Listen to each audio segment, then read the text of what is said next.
તો આજે તો આપણે મારી લીધી હતી ટોપી બૂસ. આજે તો સવારમાં આવી ગયા હતા આપણે સ્કૂલેથી ભણીને. આપણે રજા મળી હતી 11 વાગે. 11 વાગે આપણે આવીને જોયું તો આપણે મગાવ્યું હતું આપણું ફેસ વોશ. તો ફ્લિપકાર્ટવાળા આપણે દઈ ગયા હતા એ ફેસ વોશ.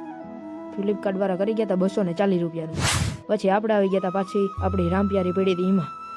ત્યાં આવીને અમે ખાઈ નાખ્યો તો 2 ગોલો 10 વાળો સસ્તા મળેલો ગોલો. પછી ગોલો ખાઈને અમે વહી ગયા હતા ઘરે. ઘરે જઈને આપણે નાહી લીધું હતું. નાહી ધોઈને થઈ ગયા હતા મસ્ત મજાના ફ્રેશ.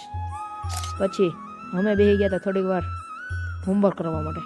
આપણે થોડુંક પેપર લખવાનું હતું એ લખવા માટે. પછી આપણે દોસ્તા લેવા આવ્યો હતો. અમે એની દોસ્તાને ઘેર વહી ગયા હતા. ત્યાં અમે તો આવારા તત્વ આખા ભેગા થયા હતા ને રમતા હતા ગેમ. ને આ તો કંઈક અલગ જ કરતું હતો, કંઈ ખબર નહીં. પછી અમે આવી ગયા હતા આપણા ઘરે શેરીમાં. તો આખા બેઠા હતા ને આની ટોપી મારી લીધી હતી મેં આજે બૂચ. હવે ટોપી દેવાની થતી નથી. પછી અમે આવી ગયા હતા મંચુરિયમ લેવા માટે. આપણે ખાવું હતું. આ ભાઈ કે મારો વિડીયો લઈ લેજે. એ કે આપણે એનો લઈ લીધો. પછી અમે આવી ગયા હતા સાંજના ટાઈમે ખાઈને. આજ તો આપણે જગ્યા બદલાવી નાખી હતી. આજ આ બાજુ આવી ગયા હતા અમે. શેરીમાં કોઈ હતું નહીં.